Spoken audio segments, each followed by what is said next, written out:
Good evening there, everybody. What is happening? Hopefully, you all are having a wonderful day today. So, anyways, when it comes down to it, I thought that I would give my review on the fantastic performance by Daniil Medvedev today in the U.S. Open when it came down to it.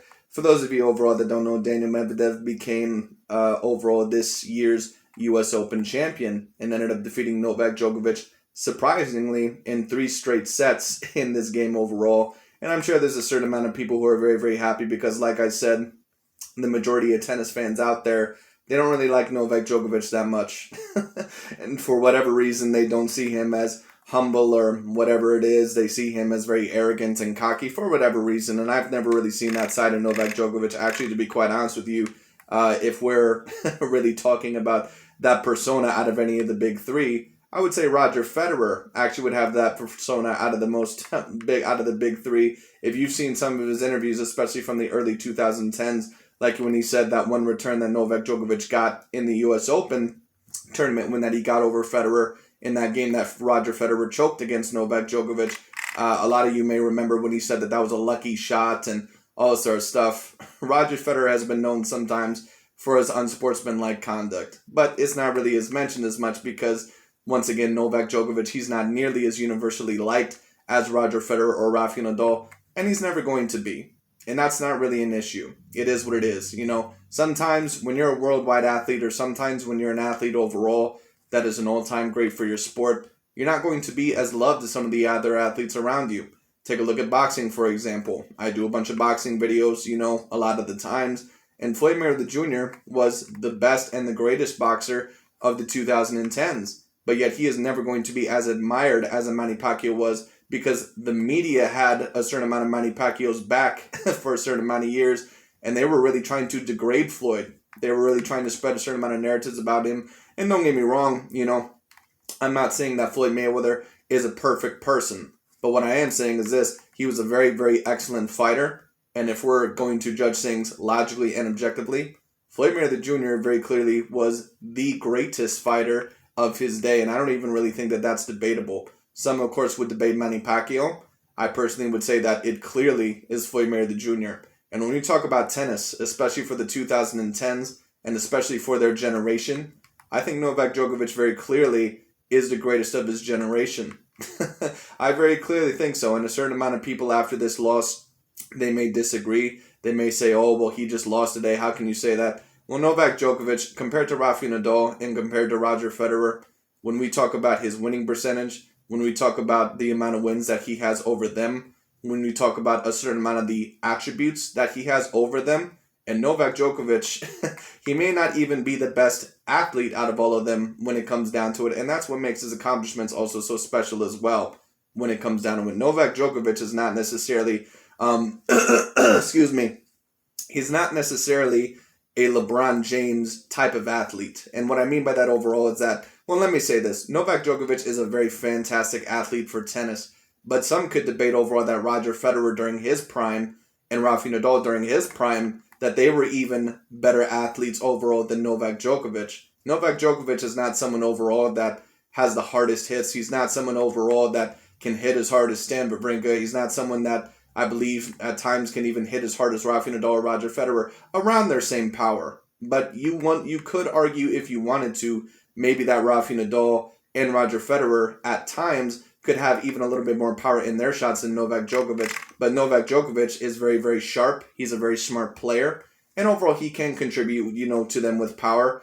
Now, where Djokovic really shines as an athlete is usually overall his movements, his footwork, and on top of that, his stamina. I've never seen another tennis player overall with Novak Djokovic's type of stamina. And let me say this overall.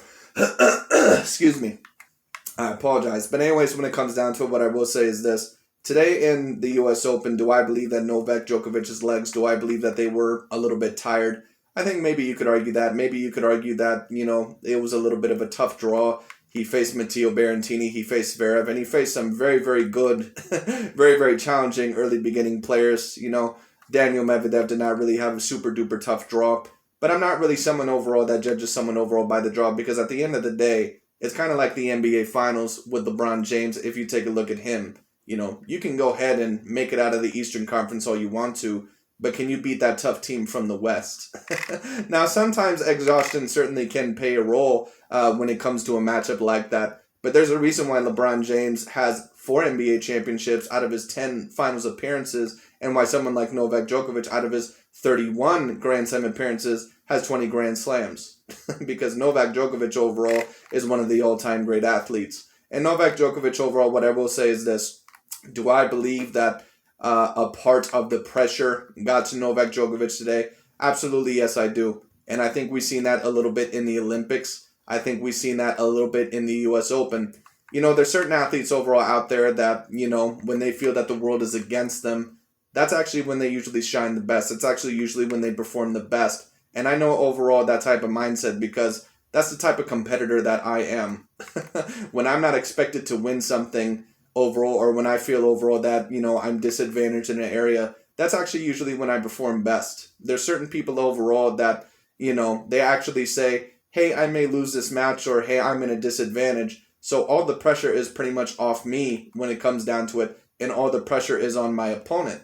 And Novak Djokovic, not only has he repeatedly been the number 1 player in the world this year, but on top of that, there was so much history behind this Grand Slam, being the first one to win all 4 Grand Slams, I believe ever since Steffi Graf, and for a male player, the first one ever since Rod Laver, I believe, did it in 1969. And I do believe that some of the pressure got to Novak Djokovic, because Novak Djokovic, if we're just being real, in any Grand Slam performance that I've personally seen him in, this might be the worst Grand Slam performance that I've personally ever seen him have. He was missing very clear shots that he should have got when it came down to it. Even when he was trying to go on the inside and kind of suffocate Medvedev a little bit, I don't think overall that sometimes he was putting as much power on the shots as he could have. And he was hitting a lot of shots out of bounds today when it came down to the overall. Novak Djokovic, in my opinion, he had a very, very, very tight game when it came down to it. And by that, I mean he had a very nervous game. Novak Djokovic, I think he felt the crowd was supporting him. Now, not every single time that Novak Djokovic overall has had the crowd supporting him has he lost a match when it came down to it. Of course, that one time in the 2016 French Open, he was able to beat Andy Murray, I believe, within 4 sets when it came down to it. So it's not like Novak Djokovic, every time he's in that situation, he just crumbles. You know, could age also be a little bit of a part of it because he is 34 years old, and it does seem like the big 3 are now starting to finally age a little bit? Maybe. What I'm going to say is this. Rafa Nadal and Novak Djokovic, well, we'll have to see about Rafa Nadal. But Novak Djokovic, very clearly to me, is still the number 1 player in the world. Obviously, he won 3 of the 4 major big ones this year. And on top of that, I believe he's won some other tournaments as well. Novak Djokovic, I believe, is going to be the number 1 player in the world for a little bit overall, you know, for maybe a little while. How many more Grand Slams do I think Novak Djokovic is going to win? Who knows? We'll have to see overall what he does in the Australian Open next year. I'm going to be very interested because Novak Djokovic, that is usually where he performs the best. That is the Australian Open, where the courts tend to be the fastest, I believe. And the U.S. Open overall, and this is one thing that people need to understand a little bit as well, the U.S. Open and the Australian courts, they are a bit different. But the fact overall, once again, that Novak Djokovic is the first one out of any player overall in the, I believe, modern era, or overall in the Grand Slam era, when it comes down to the overall, or the Open era, excuse me. The fact that he is the first one, at least out of any male player, I believe, to win every single Grand Slam at least twice, that's something quite phenomenal. Because, once again, no other male player has been able to do that, at least overall in the Open era. And that really shows you how complete of a player that he actually is. So we'll kind of see what happens, because all the courts, they do play a little bit differently. I have said in the past that Novak Djokovic, in my opinion, clearly is the best on hard court. But there is a difference between the U.S. Open hard court and the Australian Open hard court. And that was a big part of the reason why I thought maybe Daniil Medvedev, why he may be more of a threat here than what he would have been in the Australian Open. Because Novak Djokovic, he does have a serving advantage. He does overall have a certain speed advantage overall in the Australian Open. That's why you also see Rafa Nadal, he's so limited at times in the Australian Open compared to other players. Because Rafa Nadal, he does not usually do better on the faster courts. I had someone overall in my video saying, well, Rafa Nadal, he's the first one overall to win, on each surface twice or whatever. And that's great, but there's a reason why Rafa Nadal, why he's so limited on the Wimbledon and also so limited on the Australian Open course, because those are usually the fastest courts. And Rafa Nadal, I'm not going to necessarily say that his anticipation is not great. To be a 20-time Grand Slam champion, you do have to have great anticipation. But on the faster courts especially, that's usually where Novak Djokovic tends to shine, especially over the other two. But he still overall can shine pretty well on the slower courts as well. That's why he made the final, and that's why he also won the French Open earlier this year and beat Rafa Nadal, where usually that is his preferred surface. So it is what it is. Anyways, I have to really congratulate Daniil Medvedev here. And like I said, I'm sure there's a lot of people celebrating right now, especially Rafa Nadal and Roger Federer fans, because once again, Novak Djokovic is not really universally liked.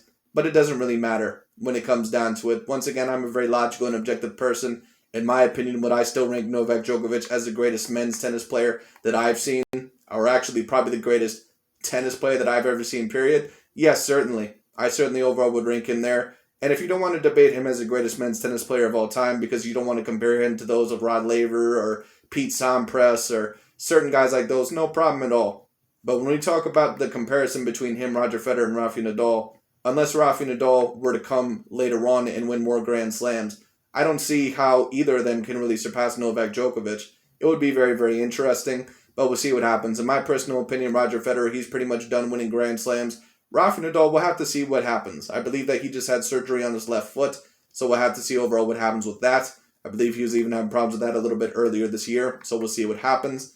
I don't know. It's going to be a very interesting race next year, and I believe the race could very well be still between Novak Djokovic and Rafa Nadal. We'll have to see what happens. If Rafa Nadal, if he's able to recover, who knows? Novak Djokovic still may feel a little bit of the pressure, and Rafa Nadal may be able to capture his second Australian Open title.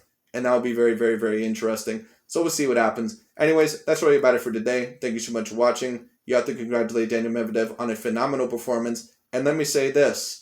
Out of all the new generation players, when it comes down to it overall, they were really trying to guess which one is the best. Well, I guess we kind of have our answer now. Daniil Medvedev, in my opinion, is clearly the best out of the next generation. He's made the most Grand Slam finals, I believe, out of all of them.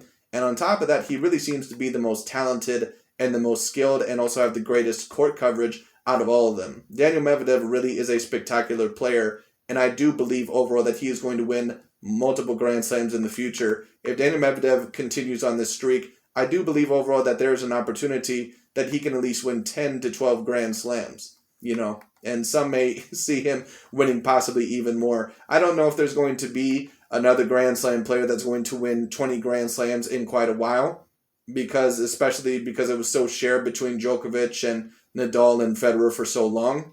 But we'll see what happens. Anyways, I just thought that I would review that. Very much congratulations to Daniil Medvedev. He put on an absolutely flawless performance today. Well, I won't say flawless because there were some moments overall where he choked up a bit. But all in all, it takes a lot of skill and it takes a lot of nerve to beat Novak Djokovic in 3 straight sets. That's something that I have not seen in a very, very, very, very long time. So it is what it is. Anyways, congratulations to Daniil Medvedev, and we'll have to see overall what happens in the Grand Slams next year, and I'm very excited to see what happens. But anyways, that's really about it for today. Thanks so much for watching. I'll talk to you all later.